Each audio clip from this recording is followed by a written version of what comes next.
எப்போதுமே அவங்க படத்தோட முன் படத்தை வச்சு கம்பேர் பண்ணாலே போதும், சிறப்பு கொண்டு அடிப்பாங்க. அதானே கிளிலாம் நிறையா வருது. சரி அதை வேணா கொஞ்சம் கம்மி பண்ணிக்கலாம், கிழிச்சிடலாம் போல. அவர் அப்படியே அது போய் சேவ் பண்ணி கிளி தான் அப்படின்னு இருப்பாரு. பட் இட்ஸ் ஓகே, நல்லா இருக்கு, எனக்கு அவர் ரொம்ப பிடிக்கும். ஏன் இப்படி இருக்க என்ன சொல்ல வைக்கிறீங்க? இதுல வந்து எதிர்பார்க்காத ஒன்று யாருன்னா அரவிந்த் சாமி வரப்பதான் பயங்கர ரெஸ்பான்ஸ். அந்த மனுஷன் கெட்டப்ல இருந்து ஜாலியா நடிச்சிருக்காருண்ணா. ஒரு இன்ட்ரோல் பிளாக்ல ஒன்று நடக்குது ஒரு சம்பவம், அது ஃபுல்லாவே ஃபன், நல்லா இருந்துச்சு. ஏன்டா தயங்குற? தைரியமா சொல்றான், சொல்லு, நீதான் தைரியமா நாளத்தை சொல்லு. இப்போ நிறைய பேர் வந்து காசு இல்லாமல் பிஸ்னஸ் ஸ்டார்ட் பண்ண ட்ரை பண்ணுவாங்க, இல்லை அவங்க பேஷனுக்கு ஏதாச்சும் தடையாக இருக்கும். இதை பார்த்தீங்கன்னா உங்களுக்கே ஒரு லைஃப்பில் ஒரு பூஸ்ட் வரும். சரி நம்ம கூட சக்ஸஸ்ஃபுல்லாக இப்போ நிறைய பேர் சொல்லுவாங்க, படிக்காதவங்க தான் நிறைய பேர், அதனால் எத்தனை பேருக்கு ஒர்க் அவுட் ஆகும் ரியல் லைஃப்லன்னு தெரியாது. பட் இதை பார்த்துட்டு வந்தால் மேபி ஓகே நம்ம கூட முன்னுக்கு வர சான்ஸ் இருக்குன்னு ஒரு மோட்டிவேட்டிங் ஸ்டோரியாக தான் நான் பார்க்குறேன். எனக்கு ஒர்த்து மூவின்னு சொல்கிறதோட one time watchable commercial movie, அதோட இது நல்லா இருக்குது. தியேட்டரில் வந்து பார்க்கலாம். மேபி ப்ளூ ஸ்டாரோட வந்திருக்கு. ப்ளூ ஸ்டார் எந்த அளவுக்கு ரிவ்யூஸ் வந்திருக்குன்னு தெரில. மற்றபடி வந்த ஆர்ஜே பாலாஜி போன படத்துக்கு கூட இந்த படம் நல்லா இருக்குது. எப்போதுமே அவங்க படத்தோட முன் படத்தை வச்சு கம்பேர் பண்ணாலே போதும், சிறப்பு கொண்டு அடிப்பாங்க. அதானே அதான் தவிர்த்துருக்கலாம். இல்லை செகண்ட் ஹாஃப் அங்கங்கே கொஞ்சம் லேக் ஆச்சுண்ணா.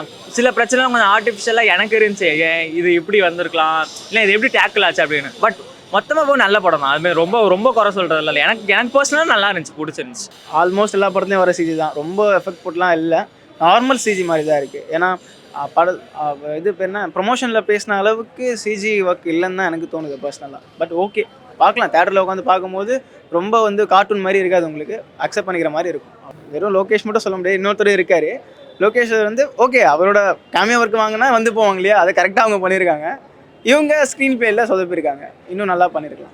ஃபர்ஸ்ட் ஹாஃப் வந்து பார்த்தீங்கன்னு வச்சுக்கோங்களேன், ஃபுல்லாக ஃபன், எவ்வளோ சிரிக்க முடியுமோ அவ்வளோ சிரிச்சுக்கலாம். செகண்ட் ஹாஃப் அப்படியே ஆப்போசிட், நீங்கள் அதில் ஃபன் எதுவுமே எதிர்பார்க்கக்கூடாது. இதுக்கு முன்னாடி படத்துலலாம் வந்து பார்த்தீங்கன்னா ஃபுல் அண்ட் ஃபுல் வெறும் காமெடி ஜெர்னர் அந்த மாதிரி தான், full and full family orient தானே. ஆனால் ஃபர்ஸ்ட் ஹாஃப் வந்து பார்த்தீங்கன்னா இதற்கு தானே ஆசைப்ட் பாலகுமார் படம் இருக்குல்ல, அது அப்படியேங்கண்ணா ஃபுல்லாக இப்படி ஃபன்னாக இருக்கும் அந்த அளவுக்கு. செகண்ட் ஹாஃப் வந்து பார்த்தீங்கன்னா ஃபுல் அண்ட் ஃபுல் சென்டிமெண்ட்டு, ரொம்ப அப்படியே ரொம்ப ஃபீல் பண்ண வைக்கிற அளவுக்கு நல்லா பயங்கர கனெக்ட் ஆச்சு.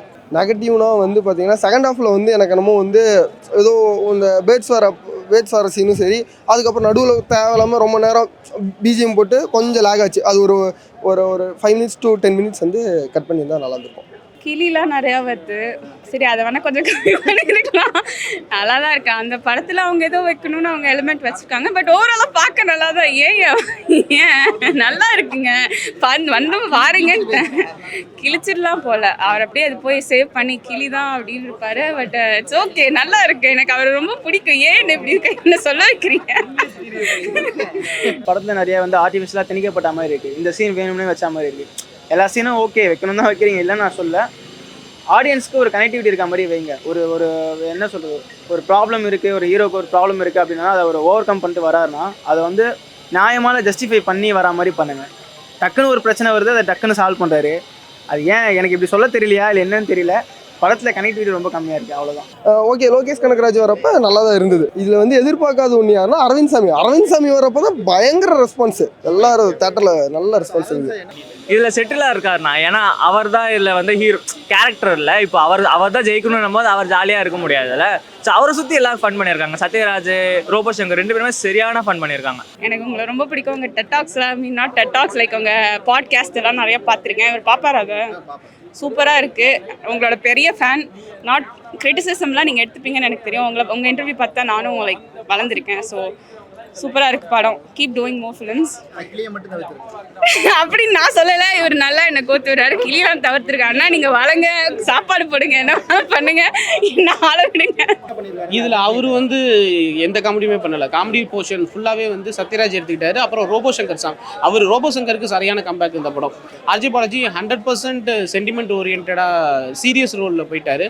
அதுலேயும் அவர் நல்லாவே பண்ணியிருக்காரு. இத்தனை நாள் பண்ண பெர்ஃபார்மன்ஸை விட இதில் கொஞ்சம் மெச்சூரிட்டி தெரியுது. இதில் லோகேஷ் கனகராஜ், ஜீவா, அது 2 பேரை தவிர இன்னொரு ஆக்டர் கேமியோவில் வராரு. அந்த ஆக்டரும் சரி, அவர் அந்த கேரக்டரும் சரி, ரெண்டுமே பயங்கர சர்ப்ரைசிங்காக இருந்துச்சு. அது எதிர்பார்க்கல.